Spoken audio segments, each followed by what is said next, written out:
And at that point, the Raiders even fell further down. So I had to make a decision. Does my son go to college or do I buy more Raider tickets? Well, my son went to college, so there you go.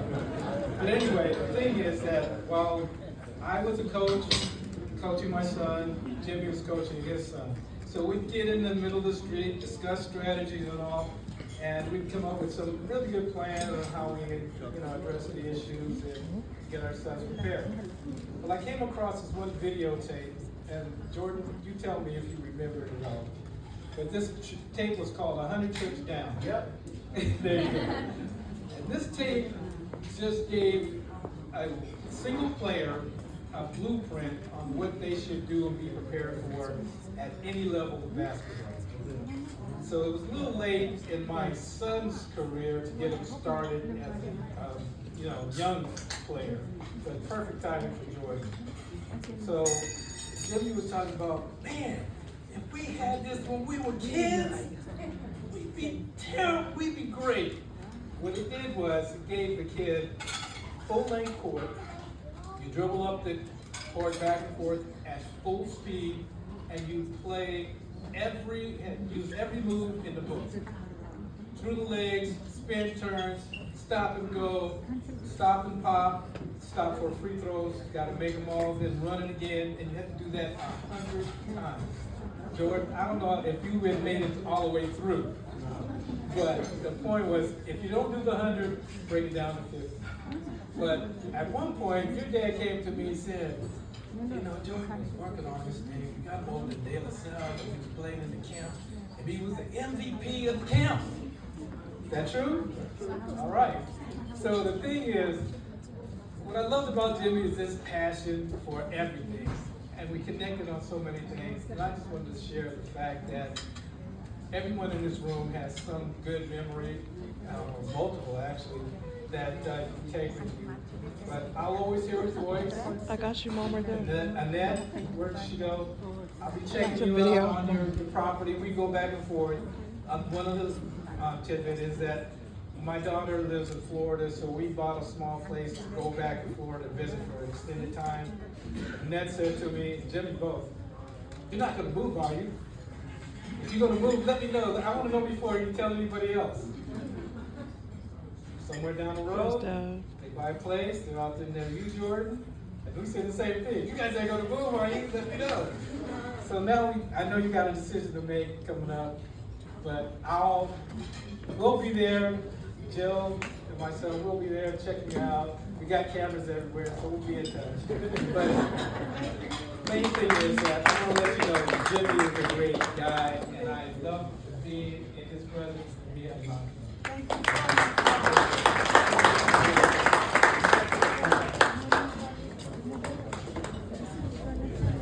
Thank you. Got him. Quick joke. I'm Uncle Jimmy's favorite nephew. No, seriously, Uncle Jimmy, what I didn't hear today was how much of he was a stat guy. That guy knew percentages like no other. And the funny story is, I'm actually a football player, right? I used to get a lot of fights with him. Let me call his name. And, Let me go get for him. a short period, Okay. he said, you think you might want to be a boxer? And I said, No? yeah. I had no idea. Hold on, first, Mom. I'm gonna get Jordan. He's 170. He's supposed to fight at 165. They want you. You gotta put on a bag and sweat and all that good stuff. So I was like, I quit. Oh, you don't want to be no boxer. Well, let me hear you box the fight no more. But another thing that happened, I was a track and field athlete as well, sprinter, 400 or whatever. But I was the fifth fastest, so that means I didn't make the relay. Some fluke, we needed some points, and I went and actually did the triple jump one time. And I actually won the OEL championship at Winter State. The problem is I never flew on a plane before, and I had to fly by myself. And I was so petrified until the last person I seen, he was already just there waiting at the gate. I don't know if my mama told him or not or whatever. But he just gave me some money. I didn't tell nobody about that.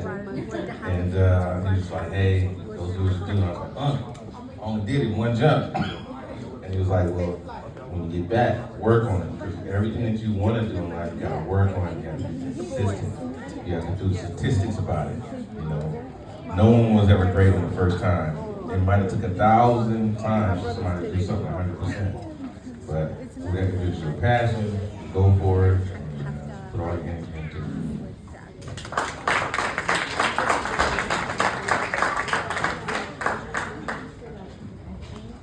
Hello, good evening, everyone.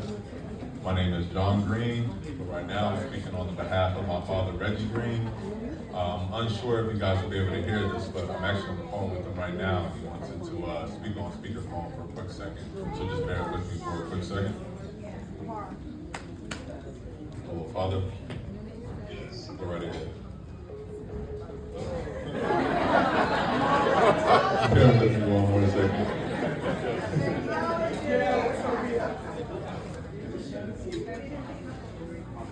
Hello?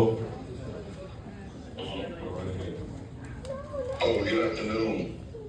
My name is Reggie Green. Although I'm not there.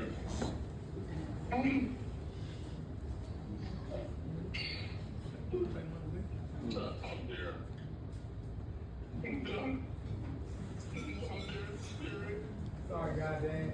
Hi, Reggie. It's Burnell.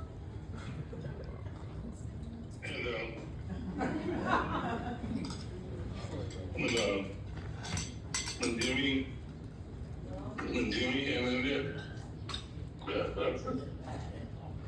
And then so they got there. So Jordan, he's in the beat.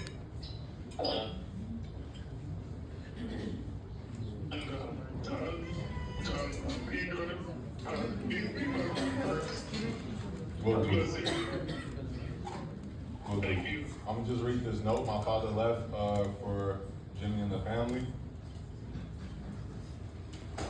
JT, JR, JT, my classmate, my teammate. JT was an integral part of our 73 undefeated OAL Castlemont team. JT 6'6", me 6'6.5", and Jeff Randall 6'7". Our practices were harder than the games. After playing 8 seasons in Europe, JT called me one day and asked me to come shadow him one day. I got hooked. JR introduced me to a rewarding 30-year career in real estate. We were known as the Twin Towers in real estate. I love both JT and JR. He called JT Jimmy Turner for his basketball name, and my godfather Jimmy JR for his real estate name. And he said, peace and blessings.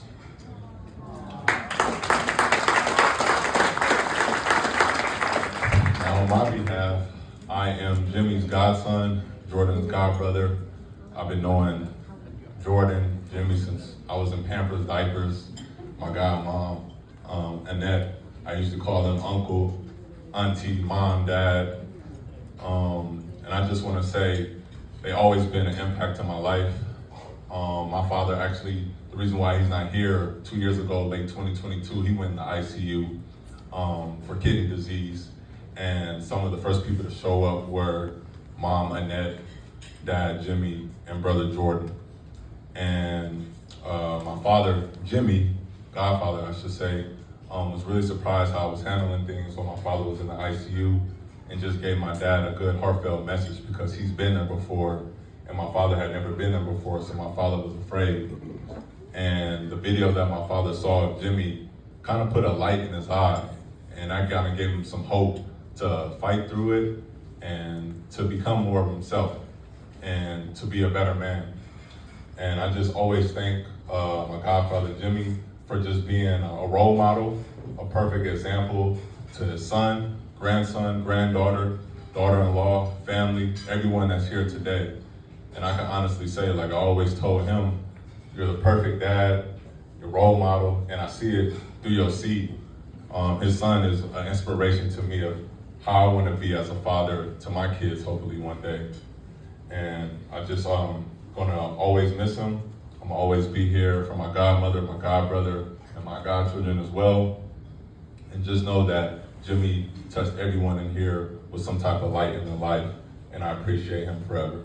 Thank you.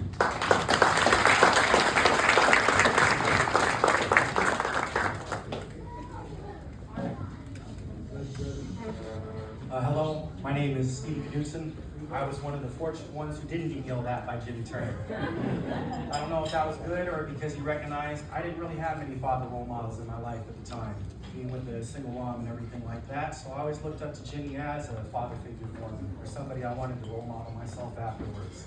He taught me two things that were very important for me. First one is you got to fight for what you love. So keep yelling at those refs, keep yelling at those coaches, keep yelling at Draymond, whoever it might be. You gotta fight for it.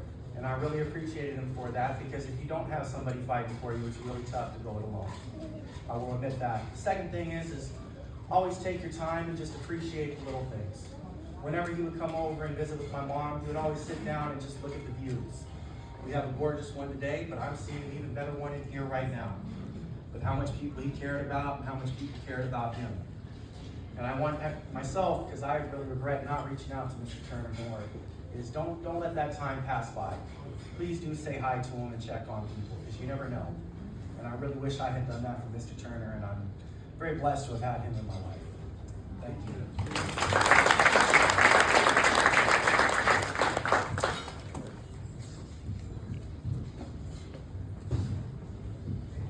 Hi everyone, I'm Anisha. I'm one of his beloved nieces. I'm not gonna get up here and say favorite because that'll start a fight, because we all fought over uncle. We fought over all of our uncles. It just is what it is. The Turner men have so much class, I can't even put it into words. And we were extremely blessed to be raised by such men of standard.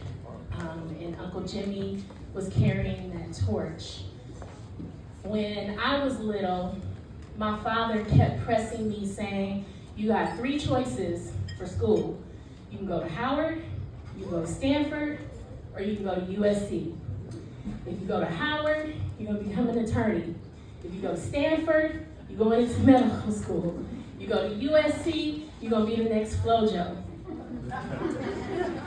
And I think it was sophomore year or 9th grade year, one of those years, I had an article that was written up in the Oakland Tribune about me. And Uncle Jimmy, he came to me and he said, niece, you can be whatever you want to be.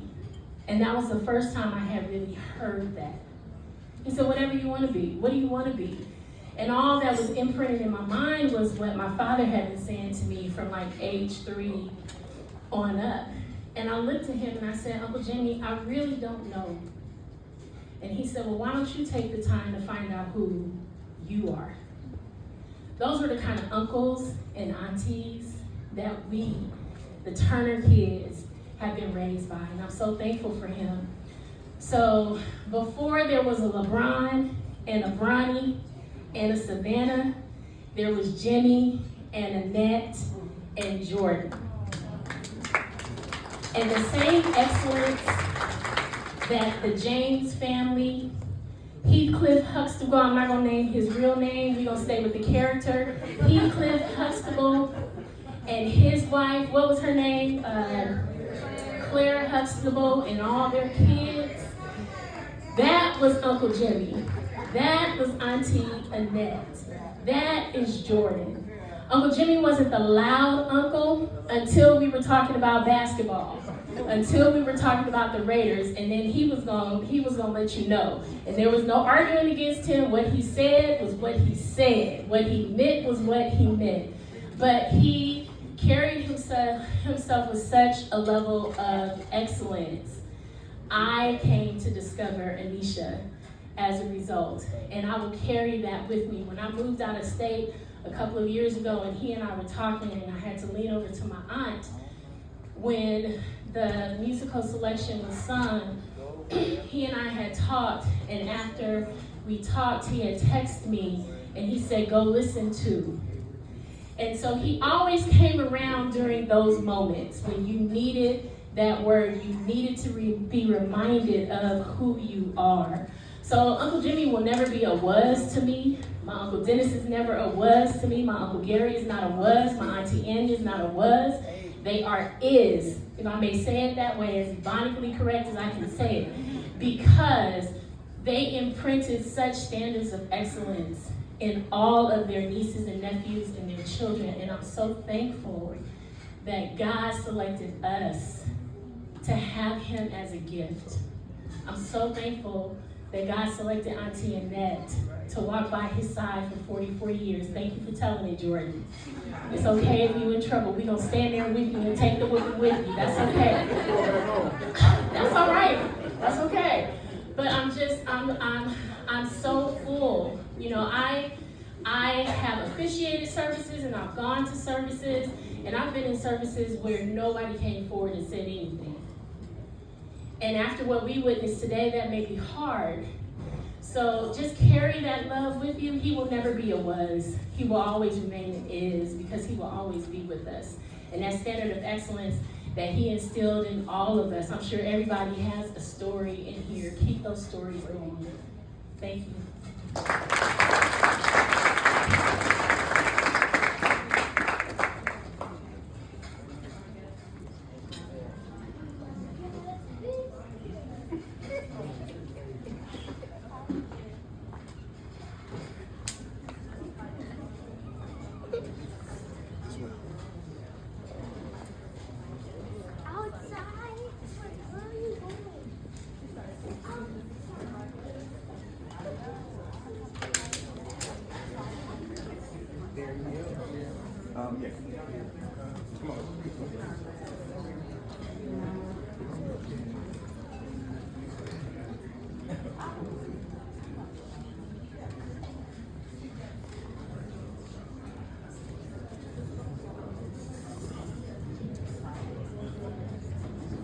Thank you, Jordan.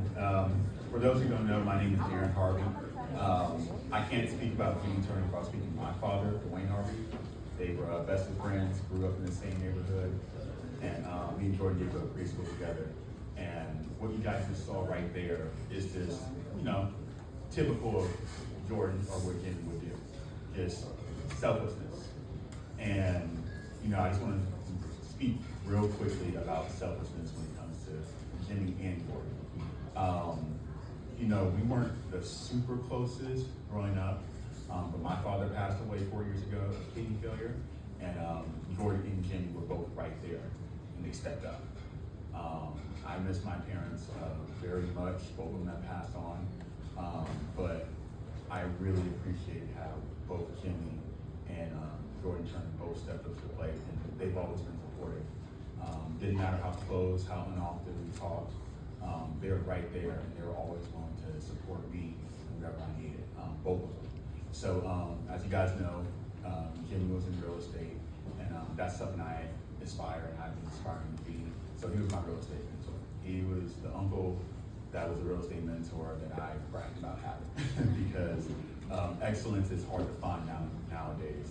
If you see it, you know, you want to hold on to it. And he was there for me.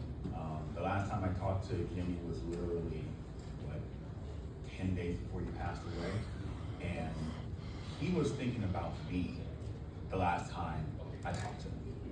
And when I got the text,